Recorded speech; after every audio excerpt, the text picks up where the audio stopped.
এই মেশিনের মাধ্যমে আমরা সাধারণত ডিম থেকে বাচ্চাগুলো ফুটে বের করি।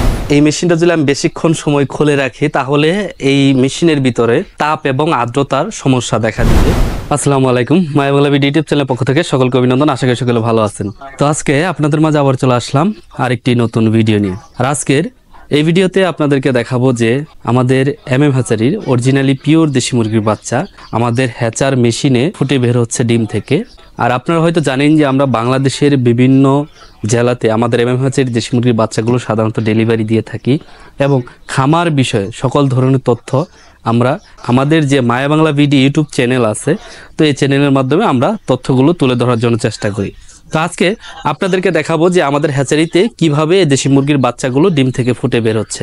আপনারা হয়তো জানেন যে ঈদের 4-5 দিন আগে এবং ঈদের 3-4 দিন পর পর্যন্ত আমরা আমাদের হ্যাচারিতে দেশি মুরগির বাচ্চাগুলো উৎপাদন করা আমরা সাধারণত বন্ধ রাখি, কারণ ঈদের সময় আমরা আমাদের জামালপুর জেলা থেকে বাইরের জেলাতে যে আমরা সাধারণত মালগুলো পাঠাই গাড়ির মাধ্যমে, তো এই পরিবহনগুলো যাত্রীবাহী পরিবহন, তো লোকজন বেশি থাকে ঈদের আগে পরে, যার কারণে আমরা এই সময়ে আমাদের হ্যাচারিতে আমরা বাচ্চা উৎপাদন করা বন্ধ রাখি। তো আজকে যে বাচ্চাগুলো আমাদের হ্যাচারিতে ফুটে বের হচ্ছে, তো এই বাচ্চাগুলো ডেলিভারি হবে কালকে এবং আমাদের এখানে একদিন আগে বাচ্চাগুলো ফুটে বের হয় এবং পরের দিন আমরা এই বাচ্চাগুলো সাধারণত আমরা ডেলিভারি দিয়ে থাকি।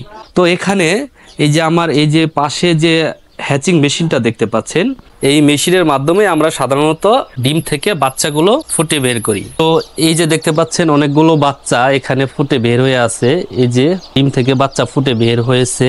তো আমি আপনাদেরকে বেশিক্ষণ সময় দরজাটা খুলে দেখাতে পারলাম না, এজন্যই কারণ এই মেশিনটা যদি আমি বেশিক্ষণ সময় খুলে রাখি তাহলে এই মেশিনের ভিতরে তাপ এবং আর্দ্রতার সমস্যা দেখা দিবে, কমে যাবে, যা ডিমের জন্য ঠিক নয়। তো যার কারণে আমি বন্ধ করে দিলাম। আর এই বাচ্চাগুলো এখান থেকে কিন্তু সকালবেলা অনেকগুলো বাচ্চা নামানো হয়েছে এবং আজকে সারাদিনে এই বাচ্চাগুলো ফুটে বের হবে এবং এই বাচ্চাগুলো আমরা আমাদের যে ব্রুডিং করি, যেখানে আমরা ওই ঘরে এই বাচ্চাগুলো ব্রুডিংয়ের জন্য যেগুলো সকালবেলা বের হয়েছে ওগুলো ব্রুডিংয়ে রেখে দিয়েছি এবং যেগুলো ফুটে বের হবে এগুলো আবার নামিয়ে আমরা কিন্তু ব্রুডিংয়ে রেখে দিব। বাচ্চাগুলো ভালোভাবে হিট পাবে, শক্ত হবে, চঞ্চল হবে, তারপরে এই বাচ্চাগুলো কিন্তু আমরা ডেলিভারি দিব। আর আমরা চাই যে আমাদের কাছ থেকে যারা এই দেশি মুরগির বাচ্চাগুলো যারা নিবে তারা যাতে ভালো মানের ভালো কোয়ালিটির বাচ্চাগুলো সাধারণত পায়। তো এখন থেকে আমাদের হ্যাচারিতে আমরা কিন্তু নিয়মিত আবার উৎপাদন করা শুরু করে দিয়েছি। আজকে বাচ্চা হ্যাচিং হবে এবং তার পরের দিন হবে, এইভাবে নিয়মিত বাচ্চা বের হবে। প্রায় সপ্তাহে 4 থেকে 5টা হ্যাচিং হবে।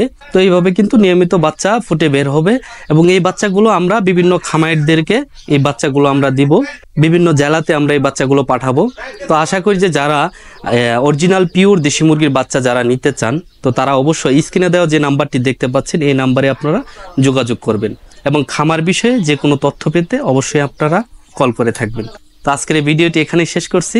আশা করি যে সকলে ভালো থাকবেন, সুস্থ থাকবেন। সকলের প্রতি আমার সালাম, আসসালামু আলাইকুম।